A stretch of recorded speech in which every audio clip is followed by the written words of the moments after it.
It was late afternoon in Willow Creek, a neighborhood that looked like it was plucked straight out of a real estate brochure.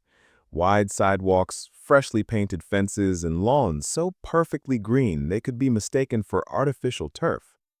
Sarah Mitchell stood on the porch of her new home, the keys still warm from the realtor's handshake. She was in her early 40s, with chestnut brown hair tied back in a simple ponytail, wearing faded jeans and a navy sweatshirt.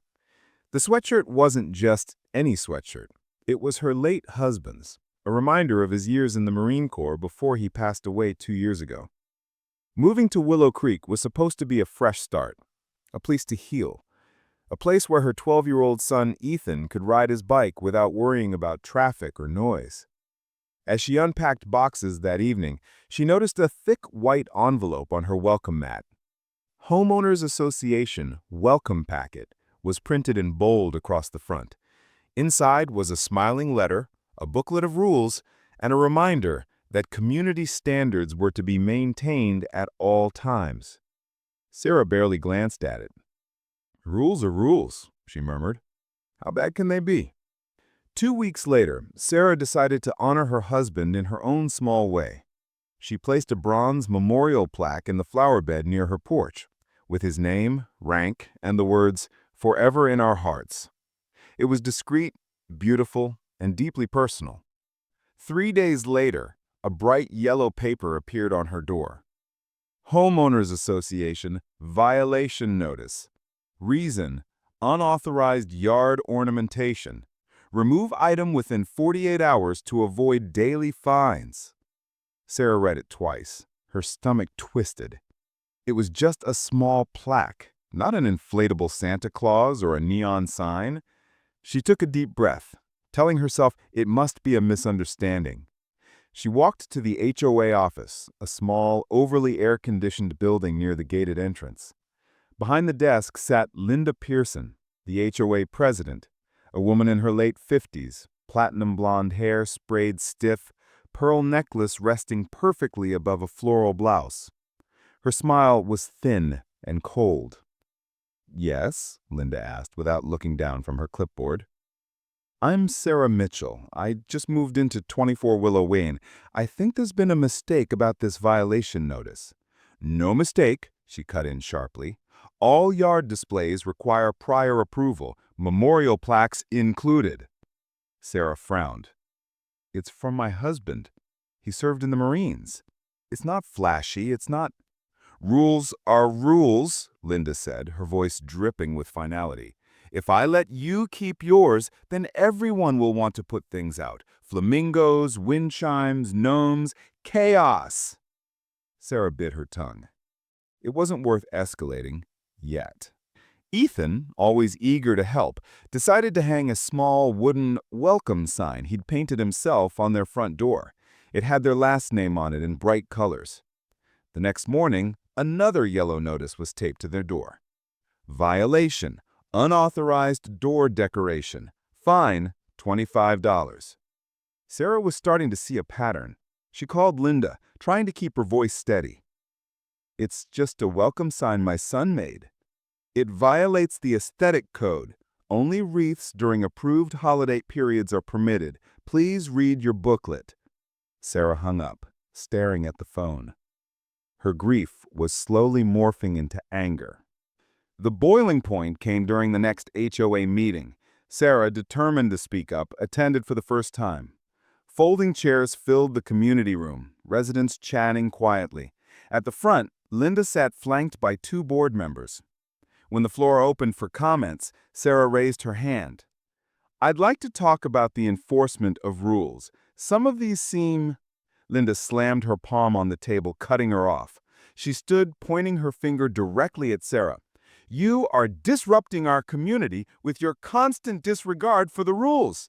This is not about you, Mrs. Mitchell. It's about order." Gasps rippled through the room. Some neighbors exchanged awkward glances. Others stared at the floor. Sarah didn't flinch. She simply sat down, hiding the storm brewing behind her calm eyes. This was the perfect thumbnail scene. Linda's finger pointed like a weapon, her face twisted with outrage.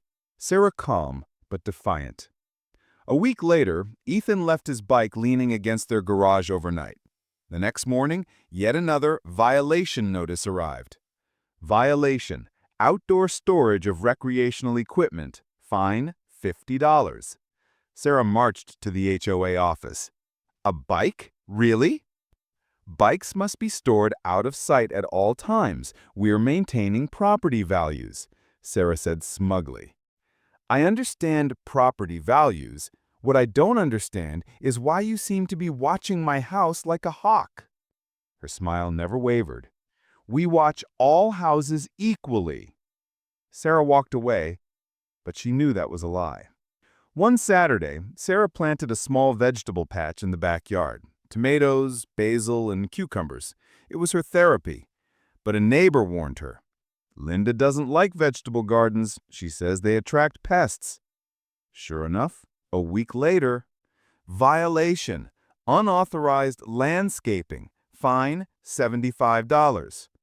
This time Sarah was certain Linda wasn't just enforcing rules, she was targeting her. Sarah decided to stop reacting and start planning. She bought 2 small, discreet security cameras and placed them near her porch and backyard. Within days, she caught Linda walking onto her property without permission, snapping photos of her plaque, her son's bike, even peeking into the backyard. Sarah started talking to other residents. Slowly, a pattern emerged. One family fined for improper curtain color. Another for excessive holiday decorations, which meant 3 pumpkins in October. An elderly couple fined because their driveway had visible tire marks. Linda wasn't protecting the neighborhood. She was controlling it. At the next HOA meeting, Sarah came prepared. She arrived early, set up her laptop and a small projector. The room filled with curious residents. When the floor opened, Sarah stood. I'd like to talk about community unity before we talk about... She played the security footage. Linda trespassing, harassing, and issuing unreasonable fines. Gasps filled the room. Linda's face drained of color. This is an invasion of my privacy, she barked. No, Sarah replied calmly. This is my property, and in our state, recording trespassers is perfectly legal. Neighbors began whispering. Someone muttered, unbelievable. Within a week, residents petitioned for a vote of no confidence. The signatures piled up quickly. Under mounting pressure, Linda resigned. Sarah, encouraged by her neighbors, was elected as the new HOA president. Her first act? Removing the most absurd rules, including the ban on memorial plaques and vegetable gardens. Ethan's welcome sign went back up, the plaque stayed, the bike leaned proudly against the garage without fear of a fine. Life in Willow Creek changed. People were friendlier, more relaxed. Sarah's leadership was fair but firm with one guiding principle. We are neighbors, not enemies. And Linda? She sold her house quietly and moved away, her reign of petty power officially over. Max, the golden retriever from next door, often wandered into Sarah's yard, tail wagging, as if sensing the calm. Sarah smiled one sunny afternoon, sipping coffee on her porch. Finally, she whispered, home feels like home. 3 weeks into her presidency, Sarah was feeling confident. The neighborhood was calmer, meetings were friendlier, and people no longer feared opening their mailboxes. But one evening, as she checked her email, she froze. Subject: formal complaint against HOA President Mitchell. It was from Linda Pearson. In the letter, Linda accused Sarah of abusing her position, claiming Sarah had publicly humiliated her, caused emotional distress, and violated confidential HOA matters. She was demanding $5,000 in damages and threatening to take the case to small claims court. Sarah felt her pulse quicken. This wasn't over. Linda was coming for revenge. Sarah soon realized Linda still had influence. A small group of loyal neighbors, nicknamed the Petty Squad, began filing constant nuisance complaints. Mailbox not closed all the way, wind chimes too loud, leaves scattered on lawn. One morning, Sarah found a note in her mailbox. We'll get you out of here just like you got rid of Linda. It wasn't signed, But she didn't need to guess. Sarah knew she needed help. She contacted Mark Harris, a lawyer and old family friend who had served with her husband in the Marine Corps. Mark was a big man with a calm voice, the kind of person who could make even the most aggressive opponent think twice. After reviewing Linda's complaint, Mark smirked. "This is nothing but hot air. She's bluffing. But if she wants to play, we'll play." They began gathering witness statements from neighbors who had also been targeted by Linda. They compiled photos, security footage, and copies of absurd violation notices. The hearing day arrived. The small claims court was cramped with beige walls and squeaky chairs. Linda arrived in a sharp blazer, her hair styled to perfection, wearing an expression that screamed victim. Sarah, in her navy blazer and jeans, sat quietly beside Mark. When it was Linda's turn, she launched into a dramatic speech about how Sarah had ruined her reputation and turned the neighborhood against her. Then Mark stood, calm, steady, and devastatingly precise. He played the same security footage from before. Linda trespassing, harassing, and issuing unreasonable fines.